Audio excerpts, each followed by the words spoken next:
welcome back to my channel. Sorry for the wait. Thank you for being patient with me. I'm finally ready to make some new content for you. So today we're going to be talking about ferret myths and facts. I'm going to be challenging you today. I'm going to put your knowledge to the test of what you know about ferrets. If you Google this topic, you are going to find a lot of differences between my list and the ones that you find, simply because I do not sugarcoat things. And you'll find on the lists online, they sugarcoat a lot of things, and I know some of you get upset when I don't put ferrets in this big positive light that everyone should get this pet, it's right for everyone loves ferrets, they're perfect pets, because that's simply not true. I am realistic. I'm not going to tell everyone to go out and buy a ferret because it's not the right pet for everyone. And I am conscious of this, so with this list, I'm going to be keeping that in mind. No matter how much you guys beg me to sugarcoat things, I am not going to, because that leads to a lot of ferrets being rehomed. You guys have no idea how much I love Pazu. I love all of my ferrets, but this guy is just the most obedient and sweet little guy. He hears his name, he comes running. Yes, you do. He comes running. So number one, is this a myth or a fact? Ferrets are rodents. So that is a myth, a huge myth, and something that I hear all the time, constantly. So the first thing, while I have Pazu here so I can actually show you, they have a completely different oral structure going on here. So I will show you with Pazu's teeth, if he is cooperative. You can see he's got very sharp teethers. And these are meant for crunching bones and tearing off ligaments, muscles, all that great stuff. So these guys are carnivores, and rodents are not. They are not carnivores. A lot of rodents, I don't know if they all are, but a lot of them are nocturnal. Ferrets are not nocturnal, despite what a lot of people think. They are actually crepuscular, which means they are usually more active dawn and dusk, which I find that to be quite true with these guys. They are very active early in the morning and late at night.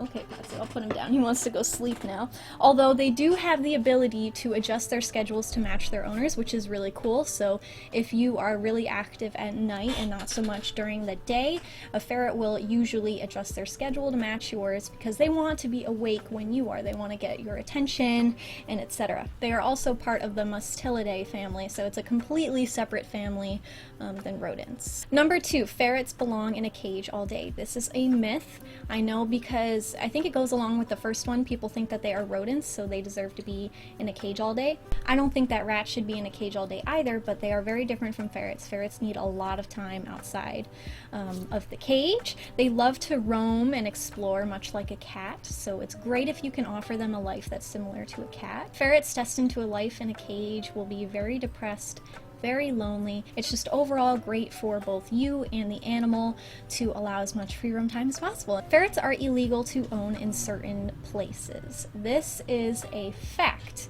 And a couple of those places include California, Hawaii, Washington, D.C., it's also New York City. They are illegal there. I do live in New York, but I want to specify that I live in upstate New York, and it's completely separate from New York City. When I say I live in New York, I'm not saying the city. The city is a very, very, very, very small part of the state. Number four, ferrets are untrainable.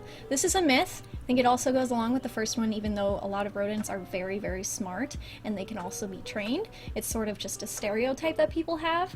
Ferrets can be trained to use litter boxes like cats. They can be trained to use pee pads. They can be trained to do tricks, and they can also be trained to learn how to walk on a harness.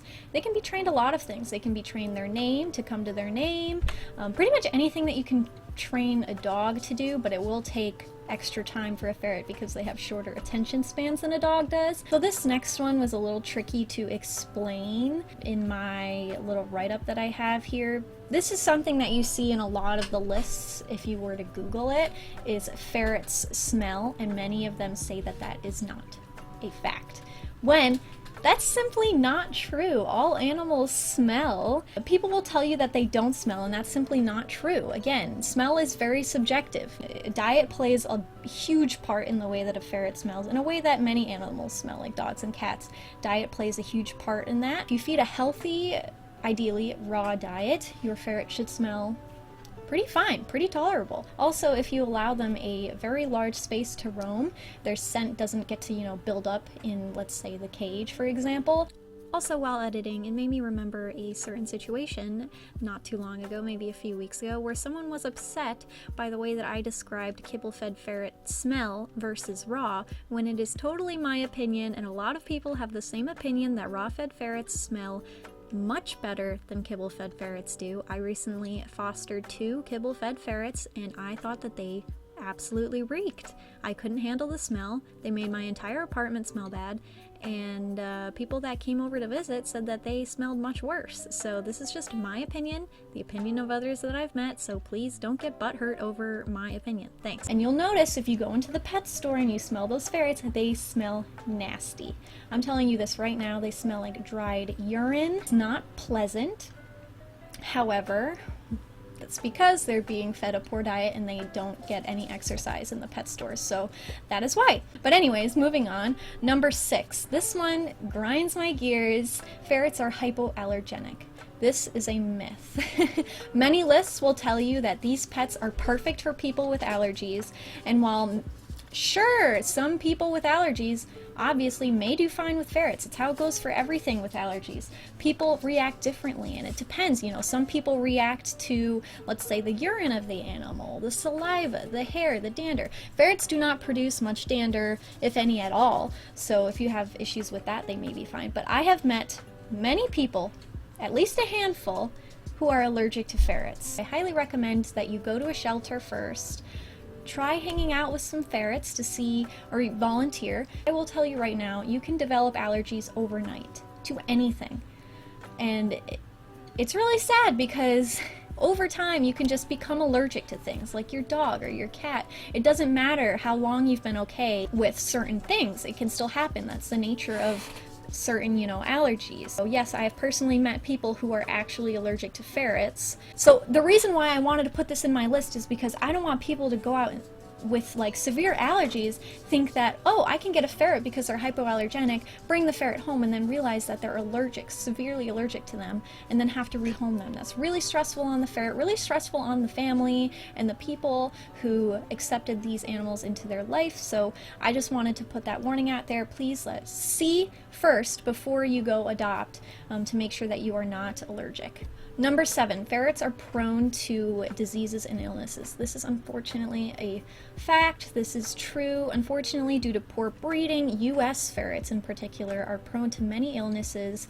For example, adrenal disease, insulinoma, and deafness as well, due to the poor breeding from being bred in ferret factories. You may have a better chance buying from a reputable breeder, though.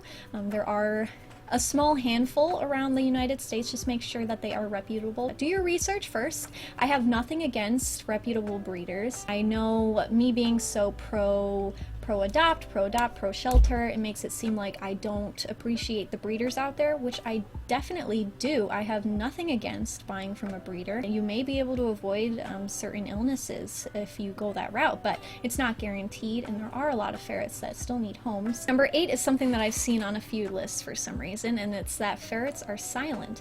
This is a myth. Again, stop lying, people. Ferrets smell and they do make noise. While they are pretty quiet normally, a lot of ferrets make a very loud sound when they're happy, when they're playing, also when they're in distress.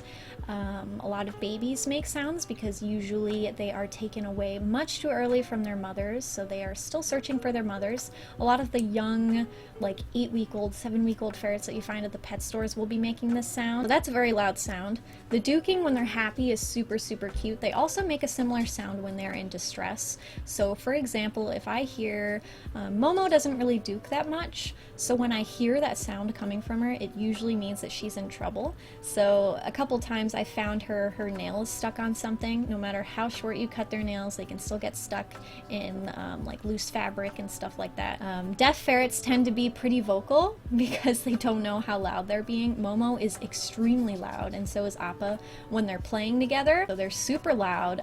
They're so loud to the point where I think that the people upstairs can probably hear them, but they are pretty quiet in comparison to a dog.